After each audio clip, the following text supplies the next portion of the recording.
తెలుగు వారి number 1 choice Telugu matrimony. SIT విచారణలో YV Subbareddy ఏం చెప్పారో ఈ వీడియోలో మనం తెలుసుకుందాం. వివరాల్లోకి వెళ్ళినట్లయితే స్వామివారి ప్రసాదం లడ్డు కల్తీ, దాంట్లో నెయ్యి, ఆ కల్తీ నెయ్యి, అది కల్తీ నెయ్యా, అది అసలు నెయ్యే కాదా అని అంటే ఇక దానికి చాలా ఉంది చరిత్ర.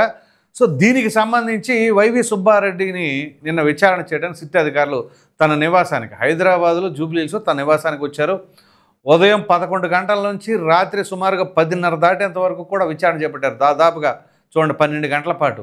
సో ఆ విచారణలో ఏ ప్రశ్నలు సంధించారు, మరి దానికి వైవి సుబ్బారెడ్డి ఏం సమాధానం చెప్పారు? ఎందుకంటే ఆల్రెడీ తన పిఏ అయినటువంటి చిన్న అప్పన్న ఆయన ఇచ్చిన వాంగ్మూలం ఆధారంగానే ఆ సిట్ అధికారులు ఇక్కడికి రావడం, మరి విచారణ చేపట్టారు. ఆ విచారణలో మరి తనకు అనారోగ్యంగా ఉంది కాబట్టి అక్కడికి రాలేని, మీరే రండి అన్న క్రమంలో వీళ్ళు రావడం జరిగింది. వచ్చిన తర్వాత ఏమేమి ప్రశ్నించారు అని అంటే, ఇక్కడ కీలక నిబంధనలు ఏవేవైతే ఉన్నాయో టీటీడీకి సంబంధించి ఆ పాలక మండలికి కొన్ని నిబంధనలు ఉంటాయి, అంటే ఎవరెవరికి టెండర్లు ఇవ్వాలి దానికి. సో వాటిని ఎలా ఉల్లంఘించారు, ఎలా ఎత్తేసారు? టీటీడీ నెయ్యి సరఫరాలో టెండర్లో పాల్గొనే సంస్థలకు 3 ఏళ్లుగా డైరీ నిర్వహిస్తున్న అనుభవం ఉండాలనే నిబంధనను మార్చేసి ఏడాది డైరీ నిర్వహిస్తుంటే చాలు అని ఎందుకు సరిపెట్టేశారు? సంబంధిత డైరీ గత ఏడాదిలో కనీసం 4 లక్షల లీటర్ల ఆవు పాలు సేకరించి ఉండాలని, రోజుకు అది కూడా. ఇందుకు ఆధారంగా ప్రొక్యూర్మెంట్ రికార్డులు ఎఫ్ఎస్ఎస్ఐకి సమర్పించిన రిటర్న్లు జత చేయాలని నిబంధనలను ఎందుకు గల్లంతు చేసేశారు?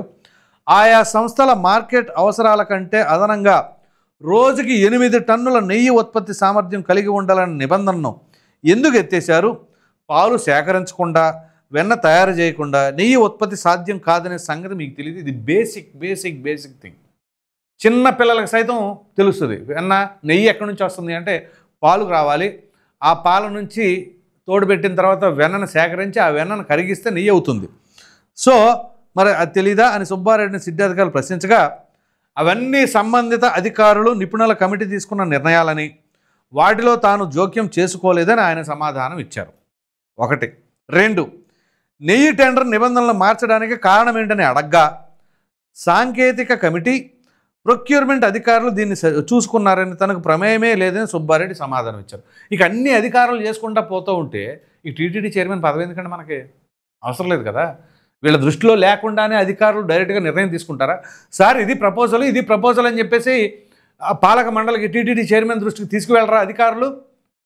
అసలు అయ్యా వైసీపీ హయాంలో అధికారులు ఈ రకంగా స్వతంత్రంగా పనులు చేసేసుకుంటారు? ఒకసారి ఆలోచించండి. అధికారులే నిర్ణయం తీసుకున్నారు అంటున్నారు. సో అంటే చైర్మన్ దృష్టికి తీసుకెళ్లకుండా, ఆయనతో చర్చలు జరపకుండా వీళ్ళు స్వతంత్రంగా నిర్ణయం తీసేసుకొని ఉంటారా? ఇప్పుడు ఆయన చెప్పింది ఇది. మరి చూద్దాం.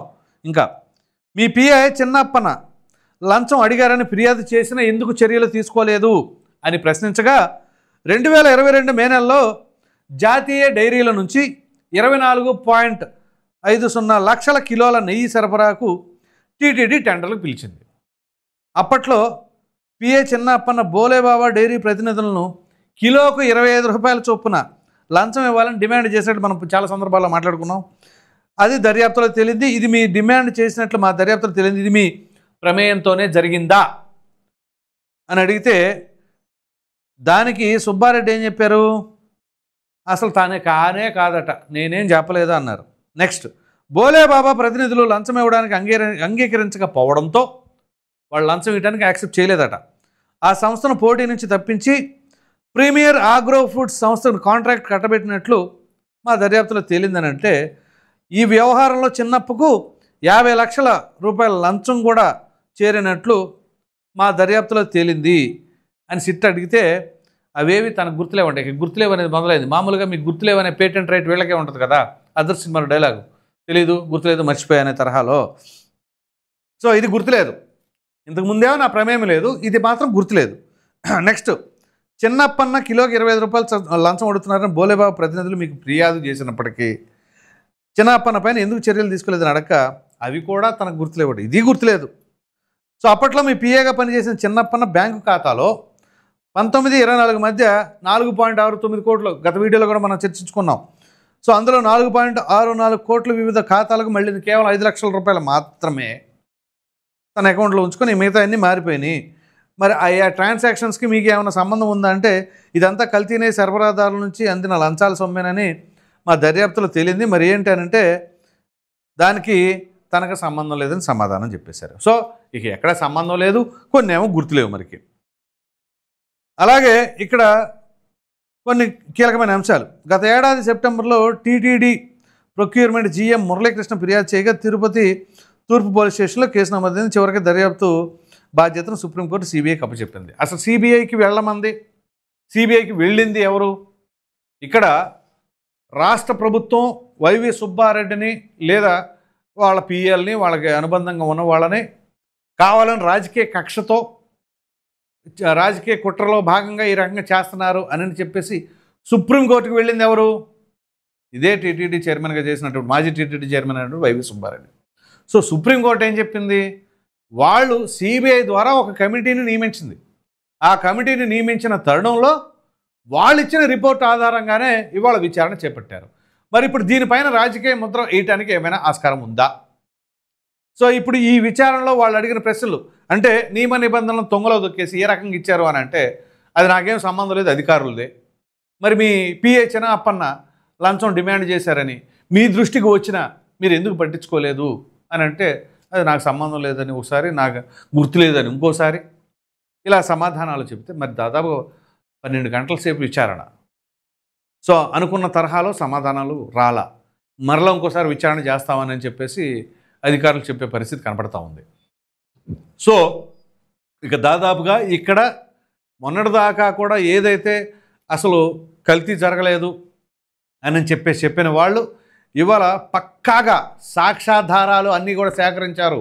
ఆ సాక్ష్యాధారాలు సేకరించింది ఎవరు? రాష్ట్ర పోలీస్ శాఖ వాళ్ళు, రాష్ట్ర సిట్ అధికారులు కాదండి, సుప్రీంకోర్టు నియమించిన కమిటీ అది. సో ఆ కమిటీ వాళ్ళు ఇచ్చిన అధికారులు ఎవరెవరైతే ఉన్నారో వాళ్ళు సేకరించిన ఆధారాలు ఇవి.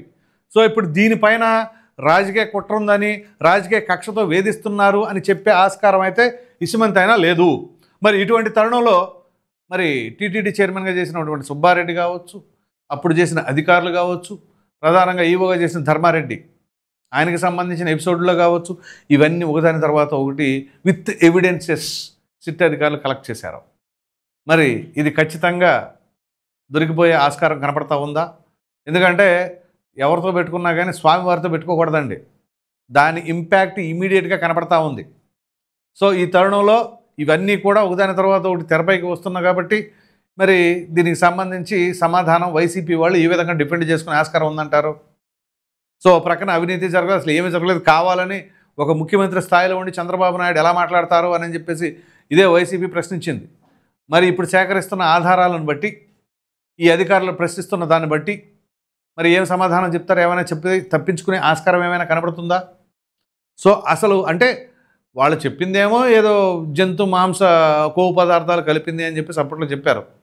పైగా ఇక్కడ మైసూర్ ల్యాబ్కి పంపించిన తర్వాత కూడా ఇందులో ఆ ప్రకారంగా కల్తీ జరిగింది, అడల్ట్రేషన్ అంటే కల్తీ అంటే అవేవో రసాయనాలు అవి ఇవి ఏవేవో కలిపేశారు అని చెప్పేసి ఉన్న తర్వాత కూడా అలాగే ఎలా కంటిన్యూ చేశారు 2024 వరకు అని చెప్పేసి ప్రశ్నిస్తే ఇదంతా అధికారులు తీసుకున్నారు, అధికారులు చూసుకున్నారు. మరి ఎందుకు మనకి? సో ఈ నామినేటెడ్ పదవులు టీటీడీ చైర్మన్లు ఏదో అన్నిటికంటే చాలా గౌరవప్రదమైంది, స్వామివారి సన్నిధిలో సేవ చేసుకుంటానికి అది ఒక సదవకాశం. అటువంటిది జన్మకు ఒకసారి వస్తే చాలు టీటీడీ చైర్మన్ పదవి అని ప్రతి ఒక్కరూ భావిస్తున్న తరుణంలో ఆ పదవి వచ్చిన తర్వాత ఎప్పుడు కొన్ని దశాబ్దాల కాలంలో జరగని అపవిత్ర కార్యకలాపాలన్నీ కూడా ఆ హయాంలో జరిగింది అని అంటే ఇక ఎంత చిత్తశుద్ధితో, ఎంత భక్తితో స్వామివారి పట్ల వీళ్ళు సేవ చేశారనుకోవాలా, పని చేశారనుకోవాలా, ఏం చేశారని అనుకుంటున్నారు? సో ఇప్పుడు ఈ యొక్క ఆధారాలు సేకరించిన తర్వాత ఇప్పుడు ఆ చిన్నప్పన్నగా విచారణ చేసింది కావచ్చు, మరి వైవి సుబ్బారెడ్డిని చేసిన దాని పట్ల కావచ్చు, ప్రజలకు ఏమైనా సంకేతం వెళుతుంది? Clear cut established. సో ఇది జరిగిపోయింది, ఖచ్చితంగా వీళ్ళు చేశారు అని చెప్పేసి ప్రజలకు అర్థమైపోతా ఉంది. మరి ఇటువంటి తరుణంలో దీనికి సంబంధించి మరిన్ని సాక్ష్యాధారాలు సేకరించి ఇంకా బలంగా ఏమైనా సరే వాళ్ళకి చూపిస్తే మరి దానికి ఏం సమాధానం? ఖచ్చితంగా నీళ్లు నవిలే ప్రక్రియ అంటారు కదా, నీళ్ళు నవిలేరు అని చెప్పేసి ఆ పరిస్థితే కనబడతా ఉంటుంది. మరి దీనికి ఏం సమాధానం చెప్తారు? పక్కన చూస్తే జగన్మోహన్ రెడ్డి అక్కడ విచారణలో మరో ప్రక్కన చూస్తే ఇక్కడ ఇది, మరొక ప్రక్కన చూస్తే అక్కడ కల్తీ మద్యం, ఇంకోసారి చూస్తే మద్యం కుంభకోణం. సో ఇవన్నీ కూడా ఒకదాని తర్వాత ఒకటి ఎవరు ఏ కేసుల్లో ఎప్పుడు విచారణకు వెళుతున్నారో, అక్కడ కోర్టులు ఏ విధమైన స్టేట్మెంట్స్ ఇస్తున్నాయి ఏంటి అని చూస్తే ఒకరు కాదు, ఇద్దరు కాదు, ఒక్కొక్కరు ఒక్కొక్క చోట ఉన్నారు. ఇప్పుడు జోగి రమేష్ వాళ్ళు ఒక ప్రక్కన, జోగి సోదరులు వర్సెస్ ఈ అద్దెపల్లి సోదరులు. సో వాళ్ళు పోలీస్ కస్టడీలో ఉన్నారు. ఇటు ప్రక్కన చూస్తే ఈ టీటీడీకి సంబంధించిన వ్యవహారాలు వీళ్ళు, మరో ప్రక్కన చూస్తే మద్యం కుంభకోణానికి సంబంధించిన ఎపిసోడ్లో ఆ రాజకేశిరెడ్డి, ఆ చెవిరెడ్డి భాస్కర్ రెడ్డి వాళ్ళ ఆస్తులు జప్తు. సో ఇలా ఒకదాని తర్వాత ఒకటి అన్ని చుట్టుముడుతూ ఉన్న క్రమంలో వీటిల్లో ఏ ఒక్కటైనా కానీ రాజకీయ కక్షతో కూడా ప్రభుత్వం చేస్తుంది అనడానికి ఆస్కారం ఉందంటారా? మరి ఇప్పుడు వైవి సుబ్బారెడ్డి ఆయన స్వామికి అపారమైన భక్తుడు, పైగా జగన్మోహన్ రెడ్డి ఒకనొక సమయంలో సూపర్ స్వామి అని చెప్పేసి అన్నారు. అంటే గురుస్వామి అనవలసిన చోట సూపర్ స్వామి అన్నారు. అఫ్కోర్స్ దానిపైన కూడా చాలా ట్రోల్స్ కూడా వచ్చినాయి అనుకోండి. సో ఎనీహౌ, మరి అంత భక్తి ఉంటే స్వామివారి పట్ల ఇటువంటి కార్యకలాపాలకి ఎలా కొనసాగించేలాగా ఉంటారు? ఒకటి లేదు, ఈయనకు ప్రమేయం లేకుండానే అక్కడ అధికారులు చేస్తూ ఉంటే మరి టీటీడీ చైర్మన్ స్థాయి ఆ పదవిలో ఉన్నప్పుడు మరి అధికారులు ఏం చేస్తున్నారో కూడా కనిపెట్టుకోలేకపోతే దానికి బాధ్యులు ఎవరు? మరి ఖచ్చితంగా మనం అధికారం, మనకు పదవి వచ్చింది అనగానే ఇక ఆ పదవిలో మనం ఎంజాయ్ చేయడం అంటే ఏంటండి? ఇవేమి అక్కడ ఏం జరుగుతుందో, మన శాఖకు సంబంధించిన అధికారులు ఏం చేస్తున్నారు అని మాత్రం తెలియకుండా ఇవాళ వచ్చేసి అన్ని అధికారులే చేసేసారు, నాకేం సంబంధం లేదు అని చెప్పేసి అంటే అది ఎంతవరకు నమ్మే అవకాశం ఉంటుంది? ఒకవేళ కోర్టులో ఆ రకంగా మాట్లాడినా రేపు నిలబడుతుందా కేసు? నాకు గుర్తులేదండి, అధికారులే చేసేసుకున్నారు అని అంటే. సో మీ బాధ్యత ఏమైంది, మీరేం చేశారు అని చెప్పేసి ఇవన్నీ కూడా ప్రశ్నలు ఉత్పన్నమవుతాయి. మరి ఎటువంటి తరుణంలో దానికి ఏమి సమాధానం చెప్తారు? కానీ ఇక్కడ అల్టిమేట్గా న్యాయస్థానాల్లో పరిస్థితులు ఎలాగున్నా కానీ ప్రజలకైతే ఒక ఫుల్ క్లారిటీ ఉంది. వీళ్ళందరూ కూడా ప్రజాప్రతినిధులే కదా. మరి ప్రజాప్రతినిధికి ప్రజా కోర్టు అనేది చాలా కీలకంగా ఉంటుంది. సో న్యాయస్థానాల్లో కొంత సమయం గడిచిన తర్వాత ఆ తీర్పులకు సంబంధించి ఎంతకాలం పడుతుందో కానీ ప్రజలు మాత్రం నిస్సందేహంగా గుర్తుంచుకుంటారు. అవి వేరే వేరే విషయాలు అంటారా, ఇసుక, ఆ మద్యం, వాటన్నిటికంటే కూడా ఇది స్వామివారికి సంబంధించింది, భక్తుల మనోభావాలకు సంబంధించిన అంశం. మనం ఎంతో భక్తి శ్రద్ధలతో స్వామివారిని పూజించుకుంటూ ఉంటాం. మరి అటువంటి స్వామివారికే ఇటువంటి పరిస్థితి తీసుకొచ్చారు అంటే ఇక ఎంతకంటే దౌర్భాగ్యం చెప్పుకోవడానికి ఏముండదు. ఎందుకంటే దేశవ్యాప్తంగానే కాదు, ప్రపంచవ్యాప్తంగా ఉన్న మన భారతీయులు, హిందూ సోదరులందరూ కూడా ఎంతో పవిత్రంగా వాళ్ళు వచ్చి మొక్కులు కావచ్చు, స్వామివారి కృతజ్ఞతలు తెలుపుకోవడం కావచ్చు, ఇవన్నీ జరుగుతూ ఉన్నాయి. వీటితో పాటుగా పరకామణికి సంబంధించిన ఎపిసోడ్ అది పెద్ద ఇదైపోయింది కదా. ఇప్పుడు ఆ అధికారి సతీష్ కుమార్ అనే అధికారి, మరి అది ఆత్మహత్యో, హత్యో, ప్రమాదమో, ఇంకా ఏదైనా కారణమో అది తేలాలి. సో ఇవన్నీ వస్తున్న క్రమంలో మరి చూద్దాం ఏం జరగబోతుంది ఏంటి అనేది. ఈ వీడియో పైన ప్రధానంగా వైవి సుబ్బారెడ్డి నిన్న సిటీ విచారణలో వాళ్ళు అడిగిన ప్రశ్నలకి కొన్నిటికేమో నాకు గుర్తులేదని, మరి కొన్నిటికేమో నాకు సంబంధం లేదు, అధికారులే చేశారని చెప్పిన దానిపైన మీ అభిప్రాయాన్ని కామెంట్ సెక్షన్లో తప్పకుండా తెలియచేయండి. Thank you.